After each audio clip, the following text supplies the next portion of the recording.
নমস্কাৰ ধুনীয়া ৰিলছ আপোনালোকৰ বাবে এইযোৰ হৈছে খুবেই ধুনীয়া কটন নুনি ইয়াতে এখন সিলভাৰ গুণা কৰা হৈছে ধুনীয়াকৈ এখন হ'ব মেখেলাখন আৰু সৰু সৰু বুটা কৰা হৈছে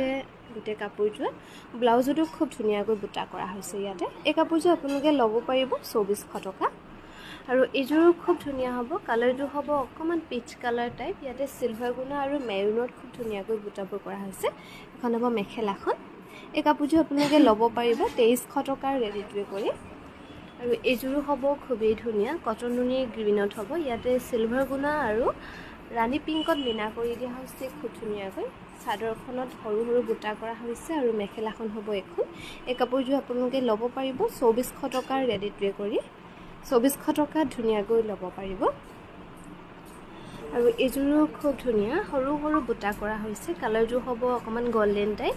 আৰু খুব মৰম লগা এইযোৰ পিংক আৰু গ্ৰীনত বুটা কৰা হৈছে গোটেই চাদৰখনত এখন হ'ব মেখেলাখন হ'ব আৰু ব্লাউজত থাকিব এনেকৈ পাৰি দুটা এই কাপোৰটো আপোনালোকে ল'ব পাৰিব 2300 টকা আৰু এইযোৰ হৈছে হোৱাইটত খুবেই ধুনীয়া কটন নুনি ইয়াতে বটল গ্ৰীণ টাইপ কালাৰটো আৰু ৰাণী পিংকত ফুলবোৰ কৰি খুব ধুনীয়াকৈ কৰা হৈছে গোটেই চাদৰখনত থাকিব এনেকৈ বুটা এখন হ'ব মেখেলাখন আৰু ইয়াৰে সাইড পাৰিকেইটা থাকিব এনেকৈ খুব ধুনীয়া সাইড পাৰিকেইটা এই কাপোৰটো আপোনালোকে ল'ব পাৰিব 2300